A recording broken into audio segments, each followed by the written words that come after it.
Jim, this first question is from London. This transition scares me. More and more people think they can push others around to get what they want.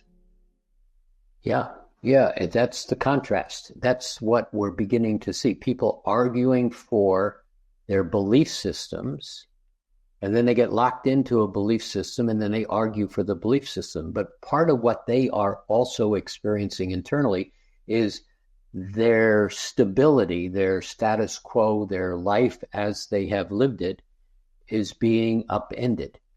And so this shifting consciousness is affecting everybody on the planet.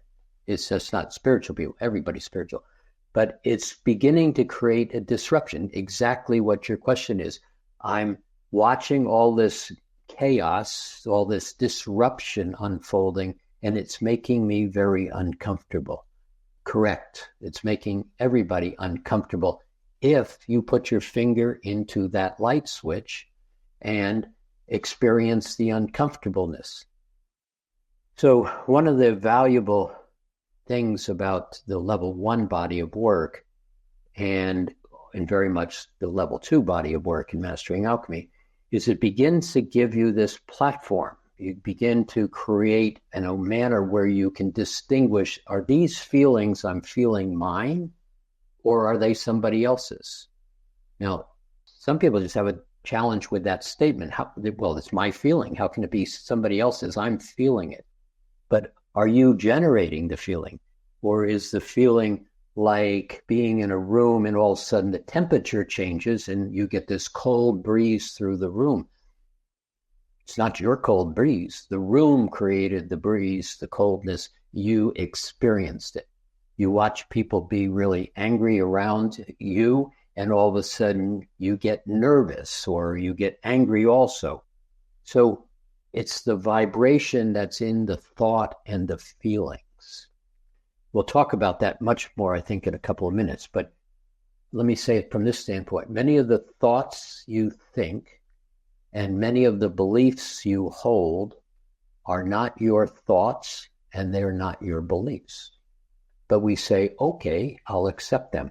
And so what happens here is everybody begins to accept their belief, their definition of how the world is. And right now, the world is in a transition from one game board to another game board, shifting transition.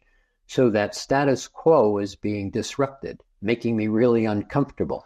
And a lot of people in their uncomfortableness throw energy. They're rude, they're angry, they're threatening, they're violent, they're in fear.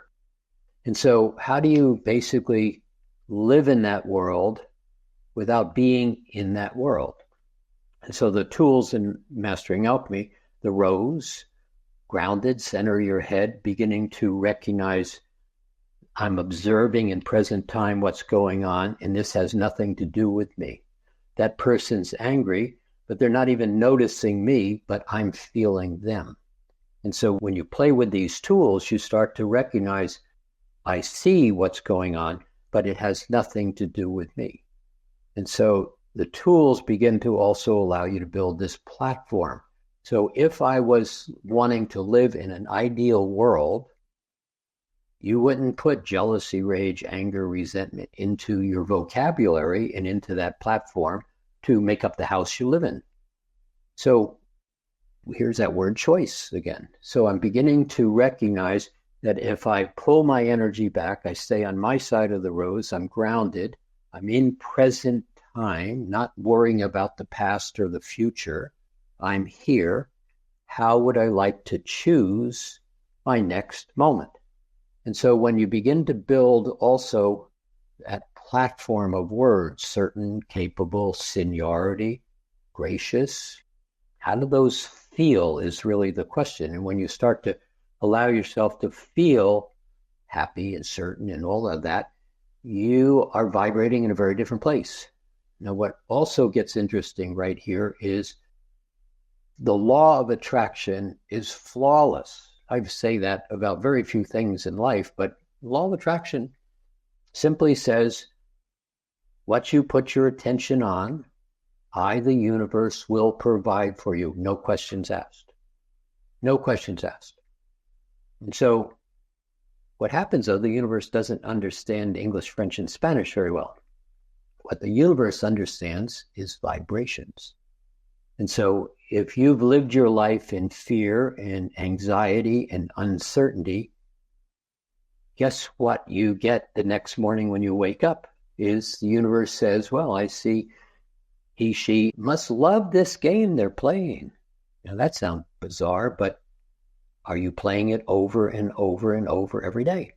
Are you existing in fear and drama and et cetera, et cetera? So the universe says, well, they must love this, so I'll give them more of the same. Outrageous, but absolutely 100% correct. So change the format on which your radio dial is set, TV channel is set. How would you like to live your life? Well, if you only know fear and doubt and resentment, etc., uncertainty, that's kind of challenging. So here again, this is what Mastering Alchemy is all about. Would you like to choose to begin to build a platform to live your life differently? Now, be really clear, this is not a course of truth. There's no guru. There is no the right answer here. All that's being said in this is, do you know what happy feels like? Well, that's probably not a good word because over the course of time, people just say, no, I don't know what happy feels like. Okay, so have you ever smiled? Have you ever laughed at anything? Do you remember a time when something was really enjoyable? Oh, I do, they say. There's happy. So what if you could just hold on to that vibration, recreate that vibration, begin to live in that vibration as a choice in present time, and recognize I didn't know what happy was, but I know what it is now, and I start to build on it. So I'm answering your question in a long way, but I'm answering the question in how do you get to the point where you can observe the world around you really kind of in two stratas right now. One is very disruptive, and the other is very opportunistic. Depending on how you look at the world you're playing in, you are going to get one of those two sets of choices. Disruption is not meant to be disastrous, failure, everything's broken. Disruption is simply we're rearranging the game board to begin to move to a different vibrational space where you can be whatever you want to be. Happy, enjoyable, fun, gracious, kind, co-creation begins to exist in this fifth dimensional state. Fifth dimension, a place where you can't take your baggage. I'm not okay. Fifth dimension doesn't have fear. Simply doesn't have fear. It doesn't exist in the fifth dimension. So how do you get there? That's what this journey is all about, Mastering Alchemy. Hope that long answer helps you begin to focus.